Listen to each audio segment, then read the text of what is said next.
சாரதா நவராத்திரி 6ஆம் நாள் தேவி காத்தியாயினி வடிவத்துல இருக்காங்க. காத்தியாயினி ரிஷியோட மகள் அப்படிங்கறதுனால இவங்களுக்கு காத்தியாயினி தேவி அப்படின்னு பேர். மகிஷாசுரனை கொன்ன தேவியோட வடிவம் தான் காத்தியாயினி. சிங்கத்து மேல அமர்ந்து ஒரு கையில வாளும் இன்னொரு கையில தாமரை பூவும் மத்த 2 கையில அபயவரத அஸ்திரத்தோட காட்சி அளிக்கிறாங்க. தீமை செய்தவங்களை தண்டிச்சு நல்லவங்களை காக்குற தேவியா காத்தியாயினி தேவி சொல்லப்படுறாங்க. இவங்களை வழிபட்டா எதிரிகள் தொல்லையிலிருந்து நம்மள காப்பாத்துவாங்க. காத்தியாயினி தேவிக்கு உகந்த நிறமா சாம்பல் வண்ணம், அதாவது கிரே கலர் சொல்லப்படுறது. இவங்களுக்கு உகந்த நைவேத்தியம் சுத்தமான தேன்.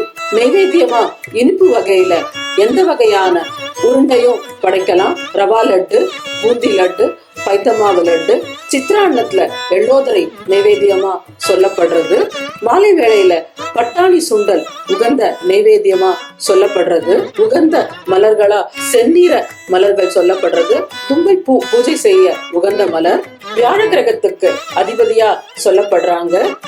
ஆக்ஞா சக்கரம், நெற்றிக்கண் சக்கரத்தை ஆளக்கூடிய தேவி இவங்களே.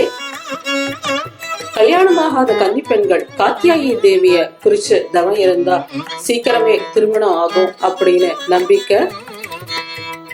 இவங்களோட மந்திரம் ஓம் தேவி காத்தியாயனி நமஹ, ஓம் தேவி காத்தியாயனாய நமஹ. வழிபாடு செய்ய வேண்டிய மந்திரம் சந்திரஹாச ஜலக்கார ஷாருதல வரவாகனா காத்தியாயினி சுபம் தத்யாத் தேவி தானவ காட்டினி. சந்திரஹாச ஜலக்கார ஷாருதல வரவாகனா காத்தியாயினி சுபம் தத்யாத் தேவி தானவ காட்டினி. இந்த தேவியோட கோவில் கோலாப்பூர்ல இருக்கு. காத்தியாயினி தேவி வடிவம் எடுத்து ரத்த பீஜனை கொன்ன இடம் இதுதான் அப்படின்னு சொல்றாங்க. அது மட்டும் இல்லாம துர்ஜா பவானி தேவி கோவில்ல இருக்க தேவியும் காத்தியாயினி தேவி அப்படின்னு சொல்லப்படுறது. தன்னோட வாழ சிவாஜி கிட்ட கொடுத்ததாகவும் ஐதீகம். தமிழ்நாட்டுல கன்னியாகுமரி தேவி காத்தியாயினி தேவியோட வடிவம் அப்படின்னு சொல்லப்படுறது. வைணவர்களோட நவராத்திரியில இன்னைக்கு தைரியலட்சுமி அப்படின்னு சொல்லப்படுற வீரலட்சுமியோட தினமா சொல்லப்படுறது.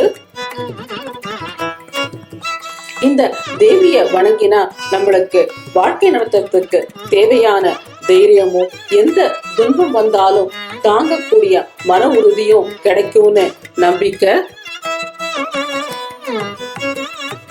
தேவி அமர்ந்த திருக்கோலத்துல சக்கரம், சங்கம், திருசூலம், ஓலைச்சுவடி, அம்பு, வில் மற்றும் அபய வரத முத்திரையோட காட்சி கொடுக்கறாங்க. 6ஆம் நாள் நாம ராஜகீழ் பக்கத்துல இருக்க ஜெயஸ்ரீ மதுசூதனன் வீட்டு கொலுவை பார்க்கலாம். இந்த குலுல 100 வருஷத்துக்கு பழமையான பொம்மைங்க இருக்கு. 9 படியில கொலு வச்சிருக்காங்க.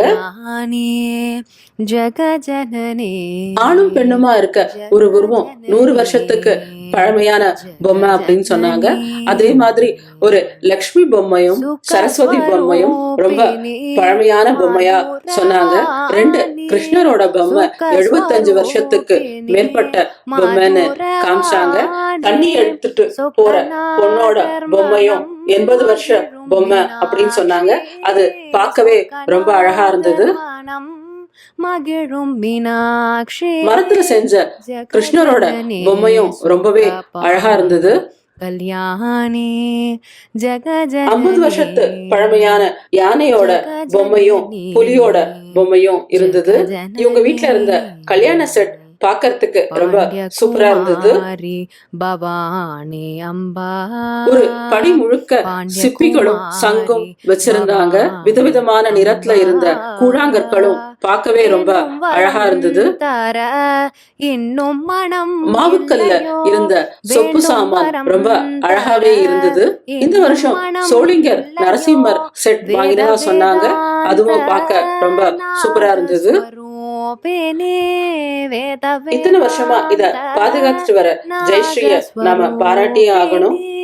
ஜகஜனனே ட்ரம்போலின் வாசிக்கிற ஒரு பொண்ணோட பொம்மை இருந்தது. பிரிட்டிஷ் காலத்து பொம்மை அப்படின்னு சொன்னாங்க. அடுத்த தேவியோட பூஜை முறை, நெய்வேத்தியம், பிடிச்ச நிறம், மலர் ஆகியவற்றை பார்க்கலாம். மறக்காம இன்னொரு வீட்டு கொலுவையும் பார்க்கலாம்.